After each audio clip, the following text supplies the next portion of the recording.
Fala, meus amigos, tudo bem? E vamos lá para mais um vídeo. É isso aí, hoje, enfim, tá sol aqui, né? Chega final de semana que a gente consegue fazer algumas coisas e fica aquele tempo nublado e chove, né? E hoje sim, tá um dia bem bonito. Então vamos lá para mais um vídeo e hoje queria falar um pouquinho com vocês sobre essas mecânicas aí que são com motores pequenos usando turbocompressores. Por que tudo isso? E será que esses motores vão durar exatamente iguais os motores que a gente tinha nos carros mais antigos? Então estamos aqui com o Jeep Renegade 2022 com mecânica 1.3 turbo, né? Que seria o mesmo motor que equipa a Fiat Toro, algumas versões da Fiat Toro, equipa também algumas versões do Jeep Compass, né? E também vai equipar algumas versões do Fiat Fastback e também do Fiat Pulse Abarth, né? Só que quando a gente para pensar nessas mecânicas com cilindrada baixa e turbocompressor, então assim, quando a gente começa a pensar em outras montadoras, você encontra a Volks também, você vê os motores TSI, né, 1.0, 1.4, né, que são de baixa cilindrada.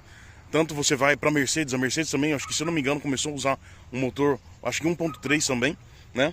E assim, muitas montadoras realmente tá partindo para essa mecânica assim, com cilindrada baixa e com turbo compressor. E por que tudo isso? Sobre isso que eu queria falar com vocês hoje. Por que tudo isso, né? Bom, vamos lá.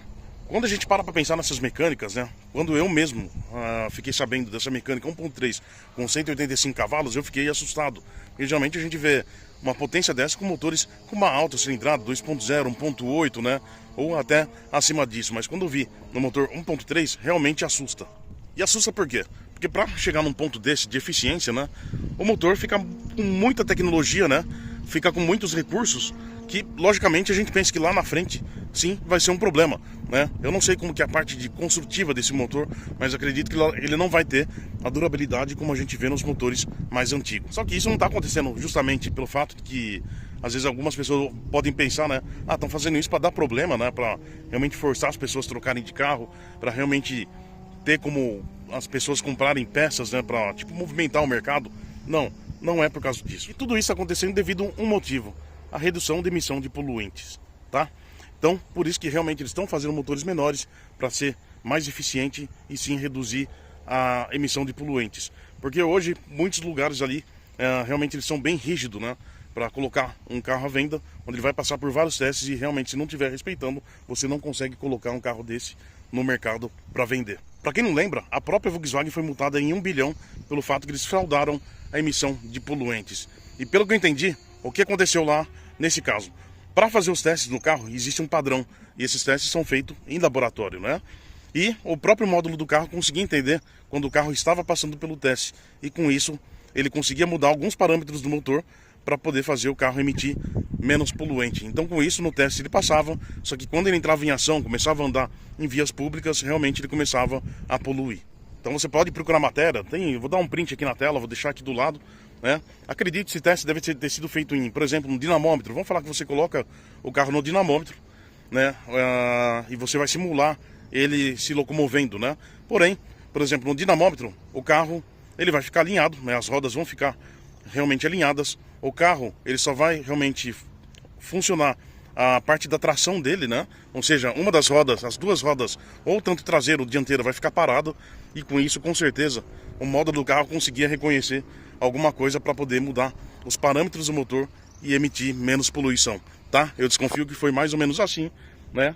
E com isso os caras, quando descobriram, tomaram uma multa de 1 bilhão. Aqui no Brasil mesmo, encontrei uma matéria onde fala que o IBAMA multou a Volks, acho que em 50 milhões, né? Pelo fato que eles fizeram um teste com uma Amarok dos anos, acho que foi 2012 por aí, né? E realmente o carro tinha esse comportamento, onde que quando ele começava a andar nas vias públicas, na rua, mesmo em ação, ele emitia mais poluente, ou seja, tomaram multa também. Então é exatamente por isso que as mecânicas estão partindo para isso aí, né? Para dessa forma, onde que envolve muita tecnologia para realmente estar com os motores menores, né? Para realmente ter um consumo às vezes aceitável de combustível e também, logicamente, ter menos poluição, tá? Então é exatamente isso que acaba acontecendo com esses motores. Por isso que está acontecendo tudo isso aí. E às vezes a gente acha que está fazendo isso para realmente a gente ter dor de cabeça. Porque você vê que alguns carros ali acabam apresentando defeito, né? E às vezes a gente acha que é como se fosse um jogo ali para realmente a gente ter que gastar muito mais dinheiro depois com o carro, tá? Bom, Para quem tem uma certa idade vai lembrar, né, que há muitos anos atrás, eu lembro quando eu era criança, né, eu não vou lembrar até quando foi isso, mas aqui na minha cidade mesmo, é rodeada de usinas, né, e eu lembro muito bem que chegava sempre aquela época lá que começava a cair aquele carvão, né, para a casa inteira. Então você ia pro quintal, para qualquer lugar da casa ali, você via aqueles fragmentos de carvão ali, né, caindo ali, sujando toda a casa, né, até no momento que não podia mais fazer isso devido à poluição que estava causando, né? Então você vê outros exemplos, né, que realmente o mundo está pedindo para abaixar essa poluição, né? Inclusive até acho que as usinas mesmo, né, as chaminés, eles têm que realmente soltar fumaça branca. Não lembro, alguém pode explicar aí para mim, né? Se não tiver assim, significa que realmente está alguma coisa errada, não está funcionando o sistema ali para realmente reduzir a poluição, né? Então tem muitas coisas. Você vê a aeronave mesmo está tendo projetos ali para realmente diminuir também a própria poluição que ela faz, né, quando está voando, né? Então você vê que está partindo para todo lado. Então exatamente com isso acaba entrando tecnologia, né?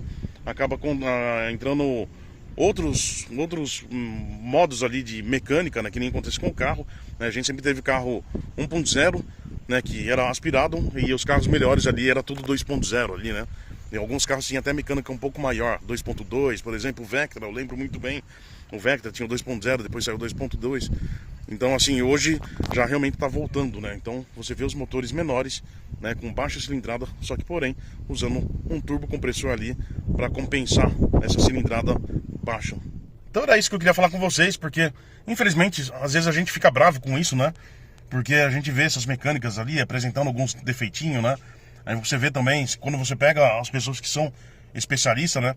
Eles falam que realmente esses motores aqui são, vamos falar assim, descartável, né? Por exemplo, eu vi um caso de Matouro, onde ela queimou a junta do cabeçote, né?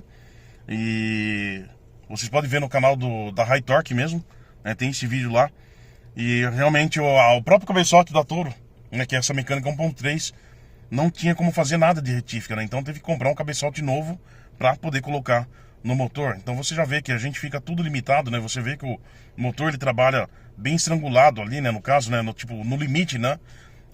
Então assim, consequentemente a gente não vai ter uma durabilidade exatamente como os motores que a gente tinha no passado, né?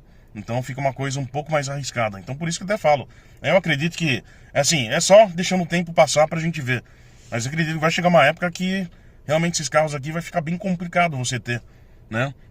Com uma certa quilometragem, com uma quilometragem muito alta, né? Acaba ficando, acho que um pouco arriscado, talvez, né? Mas quem dirá isso vai ser o tempo, né? A gente vai ter que ver, né? É que nem eu falo, isso é na nossa cabeça agora, né? Mas vamos ver daqui alguns anos ali, quando esses carros tiver certo tempo de uso, como que ele vai se sair, né? Entendeu? Então isso não tô falando só com essa mecânica aqui, mas com outros carros que tem por aí, né? Que a gente acaba vendo aí, depois acaba vendo que vai virar uma bomba, né?